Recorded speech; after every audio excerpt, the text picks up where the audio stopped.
안녕하세요. 항혜연입니다.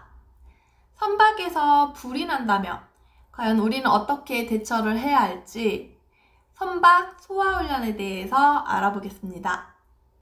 솔라스 챕터 3 레귤레이션 19 파이어 드릴에 소화 훈련의 요구사항들이 나와 있습니다. 시기로는 모든 선원은 매달 1회 이상의 소화 훈련에 참가해야 하며 총 선원의 25% 이상의 선원이 교체된 경우 출항 24시간 이내에 훈련을 하여야 합니다.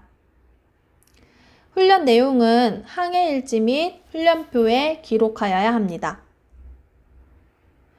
교육 훈련에 꼭 포함해야 하는 내용으로는 비상배치표에 따라 소지 위치를 집합하는지 또 임무를 숙지하고 있는지 확인해야 되며 소화펌프에 2개 이상의 소화호스를 연결하여 일정 압력 이상의 물줄기를 발사되며 정상 작동하는지 확인합니다.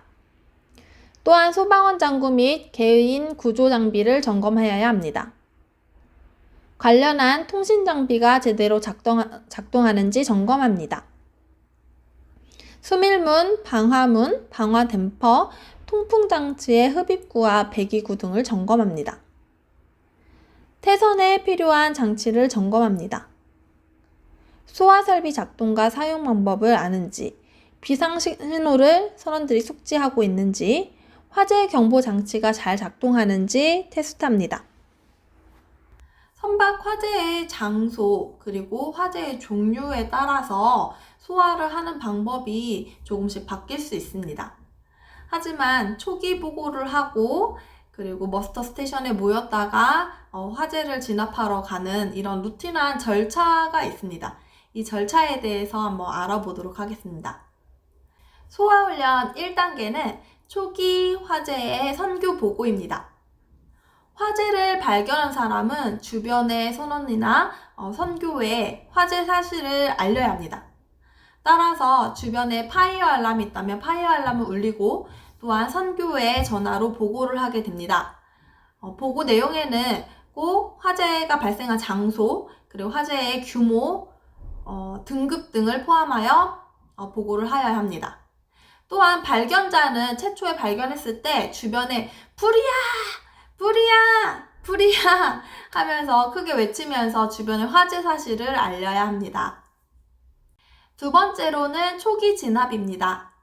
화재를 발견한 사람이 화염에 갇히거나 부상을 입을 우려가 없을 경우에는 또한 화재가 대형으로 번지지 않고 소형 화재일 경우에는 주변에 있는 소화기 또 그 화재의 종류에 맞는 소화기로 초기 진화를 실시합니다. 이때 초기 진화는 매우 중요한데요. 선박에서 화재가 대형으로 번지게 되면은 사실 진압하기가 굉장히 어렵습니다. 따라서 소화의 성패는 초기 진압을 어떻게 잘 했느냐에 달려 있다고 할 수 있습니다. 이때 주의할 점으로는 초기에 화재를 발견한 사람이 문틈으로 연기가 새어나오고 있다거나 할 때에는 안에 선원이 있는 게 확실하지 않은 경우에는 문을 절대로 열지 않습니다. 왜냐하면 문을 열므로 해서 산소가 공급되어서 화재가 더 크게 일어날 수도 있고 그리고 한번 연 문을 다시 쉽게 닫을 수 없기 때문에 손잡이에 열기가 있다거나 그리고 연기가 새어나오는 경우에는 초기 발견자는 소화반이 올 때까지 그대로 현장을 두도록 합니다. 선교회에서 화재 보고를 받은 당직자는 곧바로 선장에게 연락하여 화재 사실을 보고하고 선장의 명령에 따라서 비상부서 배치 발령을 내립니다. 이때 비상 배치 신호로는 배마다 상이하게 규정할 수도 있겠지만은 보통 단음 7회와 장음 1회를 2회 반복해서 취명합니다. 또한 항내에서 화재 신호로는 연이은 장음 5회를 취명하도록 합니다. 비상부서 배치 발령을 날 때에도 초기 화재 보고와 마찬가지로 화재의 규모, 장소, 등급을 포함하여 방송하도록 합니다.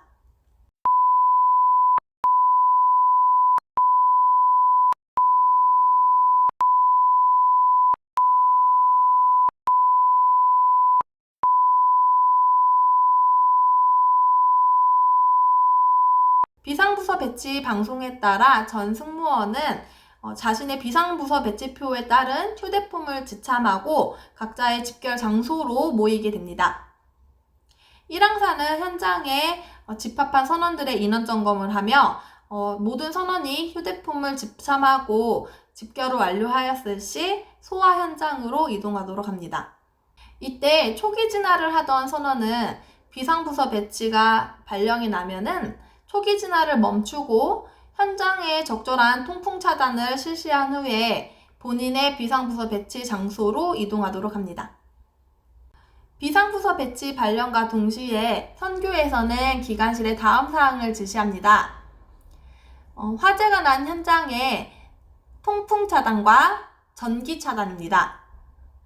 전기를 차단하지 않으면 A급 화재에서 전류가 흐르는 전선에 불이 옮겨붙어 C급 화재로 변형될 수 있습니다. 또한 연료 차단을 하고 기관실에 위치한 비상소화 펌프를 가동시켜 소화호스를 사용할 수 있도록 준비합니다. 화재 현장에 도착한 소화반은 보통 소화 1반과 2반으로 나누어서 진행을 하며 소화 1반에서 적극적으로 화재를 진압한다면 소화 2반에서는 냉각을 한다든지 또는 둘의 역할을 바꾸어서 할 수 있습니다. 선교의 선장님은 화재 구역의 상황을 눈으로 볼 수 없어 자세히 알 수 없기 때문에 1항사가 중간에 화재의 규모라든지 진행 상황을 상세하게 보고하여야 합니다. 또 필요시 소방원 장구를 착용하여 화재 구역에 진입하도록 합니다. 화재 진압을 하는 소화원은 열기에 노출될 수 있습니다.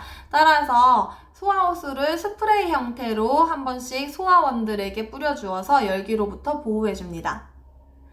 소방원 장구를 착용할 시에는 아무리 방화복을 입었다고 하더라도 장기간 화재에 노출되며 위험할 수 있기 때문에 주의하여야 됩니다. 특히 화재 진압 시에는 유독가스가 많이 생성될 수 있기 때문에 자장식 호흡구의 착용을 정확하게 했는지 확인한 후 진입을 하여야 합니다. 밀폐구역에 소방원 장구를 착용한 진압반이 진입을 할 경우에 서로 의사소통이 어려울 수 있기 때문에 구명줄을 묶어서 줄에 의한 신호를 하게 됩니다. 줄에 의한 신호는 표와 같습니다. 소방원 장구 착용 후에는 자장식 호흡구의 착용 상태, 그리고 BA 실린더의 압력계 압력 정상치인지, 안전등은 제대로 작동하는지 등을 체크를 한 후에 선교에 이 체크 결과와 진입원의 이름, 진입 시간 등을 보고합니다. 화재구역 진입 시 문이 닫혀있는 상황이라면 문을 열기 전에 먼저 화재 열기가 있는지 확인을 하고 열기가 없다면 등으로 기대어서 문을 아주 천천히 열도록 합니다. 우리가 소화훈련을 할 때에는 또 일어날 수 있는 상황들을 같이 훈련을 하면 좋기 때문에 환자 발생을 꼭 시나리오에 넣습니다. 환자는 열기에 의해서 화상을 당했다, 또는 연기에 의해서 질식을 해서 쓰러져 있었다, 이런 상황들을 가정을 하고 소방원 장구를 입은 그 사람에 의해서 구조가 됐다든지 구조를 일단 한 다음에 신선한 공기가 공급되고 화재의 위험에서 벗어날 수 있는 안전한 장소로 첫 번째 옮기게 됩니다. 안전한 위치에서 의식 확인이라든지 그에 맞는 치료를 구급반에서 치료를 하게 됩니다. 그 다음 여기서 화재가 이렇게 진압이 되면은 가장 좋겠죠. 보통 여기서 진압으로 끝이 나는데 만약에 이제 진압이 되지 않는 경우에는 그 현장에서 모든 소화를 하던 사람들이 철수를 하고 고정식 CO2라든지 고정식 소화 장치를 이용해서 화재를 진압을 하게 됩니다.